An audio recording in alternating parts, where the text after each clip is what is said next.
El incómodo secreto de alcoba entre Felipe y Leticia durante su primera cita.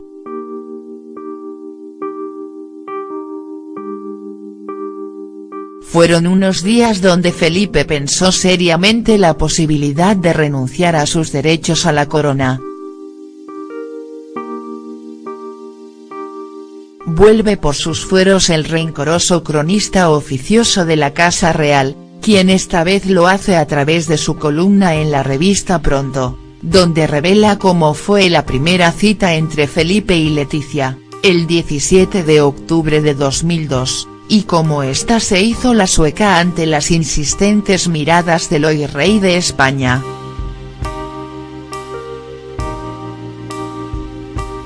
Cambio y corto. El divorcio inminente de Felipe y Leticia por culpa del rifirrafe en Palma. Peñafiel, recordando la reciente muerte del periodista Pedro Erquicia, en cuya casa se celebró la cena donde se conocieron, explica cómo se comportó la entonces presentadora asturiana, a quien le importó un bledo que Felipe fuera quien era. El día en que Leticia echó de casa al perro favorito de Felipe para que lo devoraran las alimañas. Hasta ahora no se conocían los detalles de aquella tensa velada, con 16 invitados, entre ellos el empresario Juan Abelló y su mujer Ana Gamazo, periodistas como Fermín Bocos o Luis Mariñas o el director de cine Emilio Martínez Lázaro, autor de Los peores años de nuestra vida. El periodista recuerda lo que se dice en el libro Tú serás mi reina, de Ángela Portero y Paloma García Pelayo, cuando Erquicia le pidió a Leticia que se sentara al lado de Felipe. El futuro rey se hubiera declarado en aquel mismo momento a su compañera de mesa, pero se contuvo.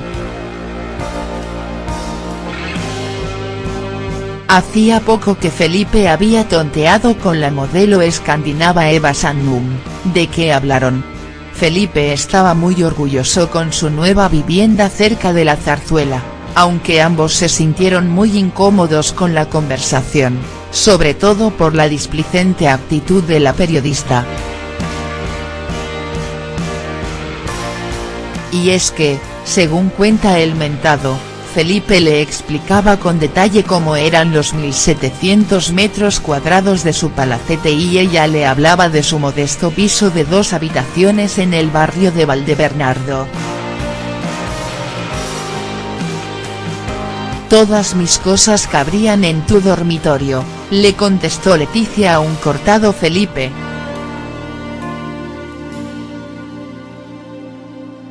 Aquella noche, Felipe solo sabía que quería que la periodista que cada mediodía saludaba a los espectadores del telediario le diera a él los buenos días en privado.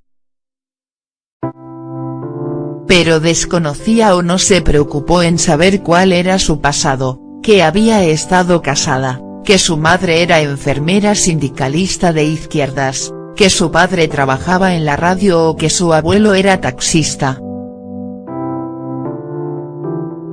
De hecho, desde un primer momento parece ser que Leticia le habría dicho a su futuro marido que ella no sería una amante más, supongo que viéndole las orejas al lobo después del historial de su suegro Juan Carlos. Solo unos días después de la cita se marchó el entonces príncipe, por motivos profesionales, a la cumbre iberoamericana de Santo Domingo.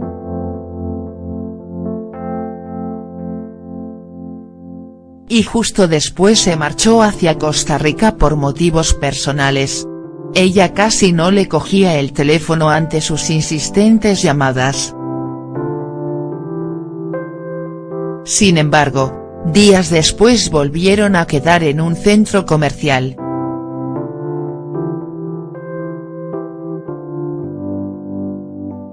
La estrategia provocó un efecto en Felipe de perder la cabeza. El futuro rey casi se volvió loco con la distancia. La llamaba todos los días mientras ella se estaba tomando una piña colada. Y no siempre ella le cogía el teléfono.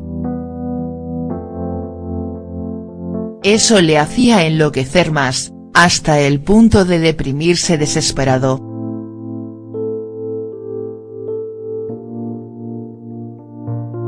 Fueron unos días donde Felipe pensó seriamente la posibilidad de renunciar a sus derechos a la corona. Al respecto, Peñafiel recuerda una de las frases más famosas del escritor irlandés Oscar Wilde: "Uno siempre tiene que estar enamorado. Por esta razón, uno nunca tendría que casarse". Felipe tendría que haberle hecho caso al dramaturgo, viéndole las orejas al lobo después del historial de su suegro Juan Carlos. Solo unos días después de la cita se marchó el entonces príncipe, por motivos profesionales, a la Cumbre Iberoamericana de Santo Domingo.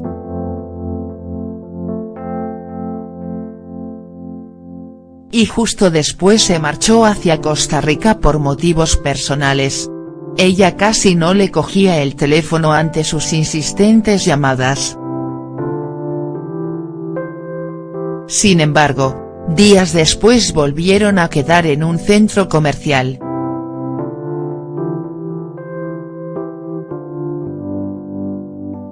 La estrategia provocó un efecto en Felipe de perder la cabeza. El futuro rey casi se volvió loco con la distancia. La llamaba todos los días mientras ella se estaba tomando le hablaba de su modesto piso de 2 habitaciones en el barrio de Valdebernardo. «Todas mis cosas cabrían en tu dormitorio», le contestó Leticia a un cortado Felipe.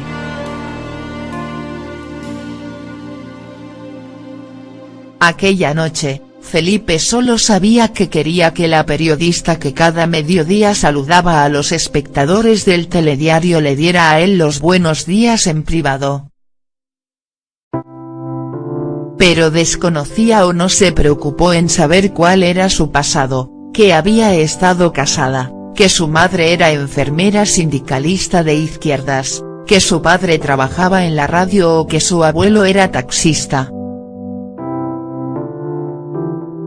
De hecho, desde un primer momento parece ser que Leticia le habría dicho a su futuro marido que ella no sería una amante más. Supongo que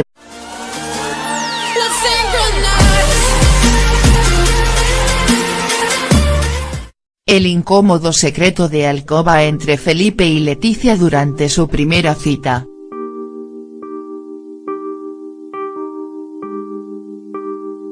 Fueron unos días donde Felipe pensó seriamente la posibilidad de renunciar a sus derechos a la corona.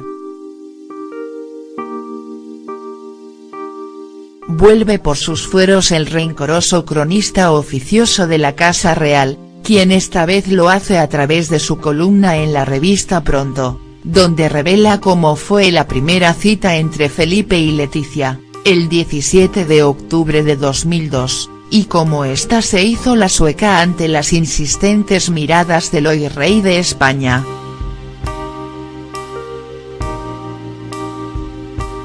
Cambio y corto, el divorcio inminente de Felipe y Leticia. El periodista recuerda lo que se dice en el libro Tú serás mi reina, de Ángela Portero y Paloma García Pelayo, cuando Erquicia le pidió a Leticia que se sentara al lado de Felipe. El futuro rey se hubiera declarado en aquel mismo momento a su compañera de mesa, pero se contuvo. Hacía poco que Felipe había tonteado con la modelo escandinava Eva Sandum. ¿De qué hablaron? Felipe estaba muy orgulloso con su nueva vivienda cerca de la Zarzuela, aunque ambos se sintieron muy incómodos con la conversación, sobre todo por la displicente actitud de la periodista. Y es que, según cuenta el mentado, Felipe le explicaba con detalle cómo eran los 1700 metros cuadrados de su palacete y ella por culpa del rifirrafe en Palma. Peñafiel, recordando la reciente muerte del periodista Pedro Erquicia, en cuya casa se celebró la cena donde se conocieron, explica cómo se comportó la entonces presentadora asturiana, a quien le importó un bledo que Felipe fuera quien era. El día en que Leticia echó de casa al perro favorito de Felipe para que lo devoraran las alimañas. Hasta ahora no se conocían los detalles de aquella tensa velada, con 16 invitados, entre ellos el empresario Juan Abelló y su mujer Ana Gamazo, periodistas como Fermín Bocos o Luis Mariñas o el director de cine Emilio Martínez Lázaro, autor de Los peores años de nuestra vida.